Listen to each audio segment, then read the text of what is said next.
what's good? It's Sweet Pea. About the ball. Because our leaders are stupid. Our politicians are stupid. High fly ball to center field. It's hit pretty well. These nuts. Ladies and gentlemen, prep your ears. You are now listening to Grasping the Source on Duquesne Student Radio.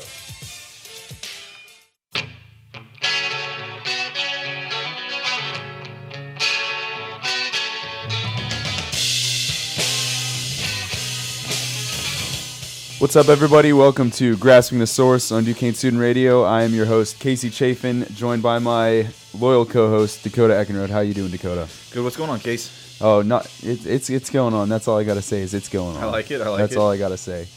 So today we have quite a bit to talk about. Fair warning, it is pretty sports heavy out there for all of you non-sports people.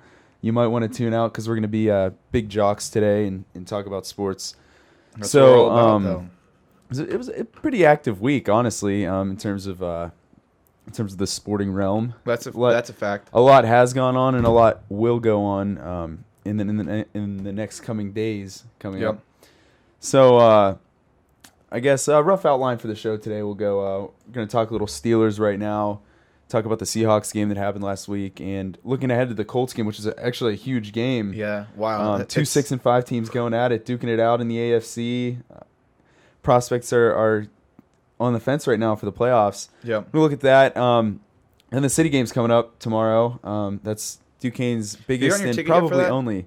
Yeah, I do. Do you? No, I gotta go. Do you think I'm gonna? You think I can? Yeah, get it the office morning? is open tomorrow from 10 to 4. Okay, I'll go. So you're good. Yeah, I'll go get it tomorrow. That's coming up tomorrow. That's Duquesne's biggest and possibly only legitimate sporting event of the year. So that's always a good time. And let's see. And we're going to talk about Pedro Alvarez. The Buccos getting rid of him. I know that you will I'm get fired a up huge about fan that, of that dude.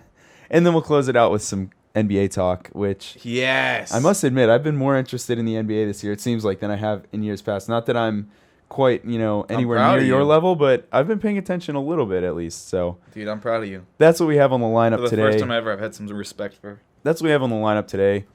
And so getting into the Steelers, rough game in Seattle. It was. What are you thinking about that game? It was such a brutal game to sit through and just take in all of it. It was brutal. Did you see or hear about Tomlin's comments about? He was like, we're going to possibly look into changing up our secondary a little bit. But we're going to still give the guys a chance to keep their spots. It's like, okay, no. You don't give Antoine Blake a chance to keep that spot. Give Brandon Boykin a shot. Brandon Boykin has played like 5 plays all year collectively, I think. I think he's played 31 snaps. It's ridiculous. You trade for this. It was a trade, right? Yeah, it was a 4th-round pick, and he was considered one of the best slot corners. And when he didn't play at first, I'm like, okay, it's because they traded for him relatively late in training camp, and I'm like, okay, he just has to learn the defense. All right, fair enough. You're right. Well, here we are in week. What are we in week 12? Yeah. And he's played 30 snaps all year. That's just ridiculous to me. And it's not like, okay, it'd be one thing if you trade for a guy, intending and preparing yourself that he's going to play, and the guys that you have just start playing. They start playing some great football, and they're making plays. They're playing, really well. And so you decide, okay, well, if our guys are playing well, we don't really want to mix up what we're doing and mess up what we're doing. But the thing is, our guys aren't playing well. They're playing, specifically Antoine Blake has been, really, really bad. That's what is just so mind-boggling. It's like, what do you have to lose by playing Boykin? Yeah. You literally have nothing to lose because our defense, our secondary specifically, was just about as bad as it could be last week and these past several weeks. So it's not like you have a great standard on which you're basing it right now. Right. So I do not see the problem and why they can't just throw him in there. And if he gets burned on 3 consecutive drives, okay, then we're where we started. And then if you really feel that strongly about him, you can take him out. Yeah. And what I was reading is I was reading an article yesterday, and it was talking about, it was like showing like statistical breakdown. I'm not really going to get into like all that. I mean, it's safe to say that Antoine Blake, Ross Cockrell, and Will Allen, our safety, have been statistically horrible. Antoine Blake is the second worst rated corner in the league. this season, only behind Brandon Browner for the Saints. But on top of that, what I was reading was that I guess apparently based on size, the Steelers didn't want to play Boykin opposite on the outside corner because they have Gay in as a slot corner, Boykin as the outside corner, and they have Ross Cockrell as the other outside corner. And the reason they have that is because they wanted Cockrell because he's like 6'1", and they wanted a bigger guy to help on the corners on the outside. So they didn't want to have another small guy, which Boykin's a pretty small guy. So they just put Cockrell in there, and they're keeping him there. And so that's why they haven't even tried. Honestly, the thing is, we drafted Senkez Golson under the, acknowledging that he's an undersized corner. So it's not like we're opposed to undersized corners. To me, it just seems like Tomlin's just making really bad personnel decisions and refuses to try to mix it up. And, I say you let the best guys play. You don't need to say, oh, well, because he's 6'1", we automatically have to play him, even though he's worse in every facet of his game. Like, that makes absolutely no sense. Yeah, and Tomlin has been known to make decisions based on almost out of principle, as we've mentioned. Oh, yeah. To where, okay, these are my guys. I'm going to stick with them. And you know what? If they give it up, if they're not good, well, I don't care because they're my guy and they're going to be good because I have to be right. Right. It's just a brutal situation. And along those lines, next thing I kind of want to talk about here is whenever they went for the field goal at the end with, I think there were about four minutes left. Yeah, I think it was like four. Roughly change. 4 minutes left in the fourth quarter. They had the ball at like the 2-yard line. Yep. And they settled for a field goal down. They were down 5 at that point.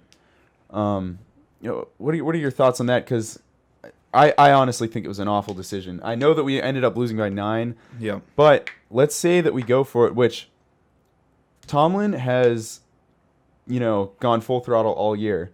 Especially look at how many times we've gone for 2, and I love that. Oh, yeah. Because exactly. Statistically, with an offense as good as ours, it should pay off to go for it on these 50-50 situations almost. Because these situations, for a baseline offense would be about 50-50. So if your offense is a little better, which we average, clearly are, and whenever you have a guy like Ben as your quarterback, he can really push it over the line. So I don't know why they went for the field goal there.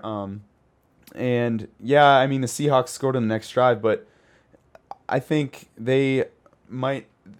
You never know because it's always a different outcome. If they get the ball down 3, they might play a little differently than if they were just, we have to get this first down around the clock. I know that sounds kind of stupid, but it could be, So plus because they would be back at the 2-yard line even if we missed it. Yeah. So it was just I don't agree with it, and it's just really weird whenever you see a coach like Tomlin who seems to be really aggressive.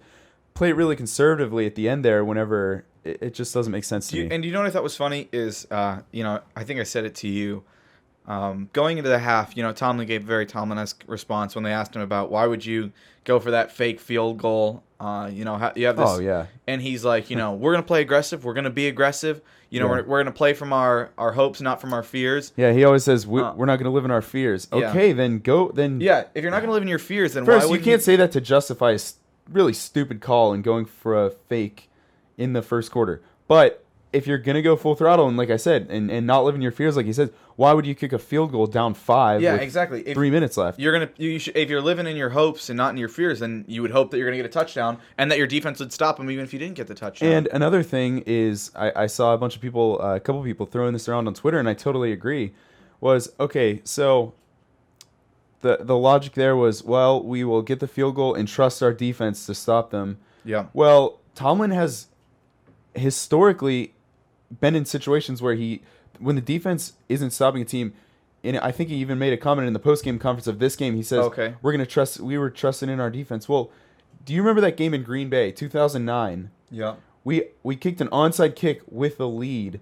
because we knew our defense couldn't stop them. And we ended up winning. It was like a crazy shootout. Yeah, I do. We won on a literally last-second touchdown. So I know that's going back, and I give I saw some other people, throwing that on Twitter. I'm like, that's a really good point. So it's not like he hasn't been in that situation, roughly that situation before, where the defense could not stop the offense of the other team to save their lives, and you don't put your trust in them if they aren't stopping anyone. So I mean, and the thing is, I don't think, that's a idea that I think transcends basically all sports that I can think of.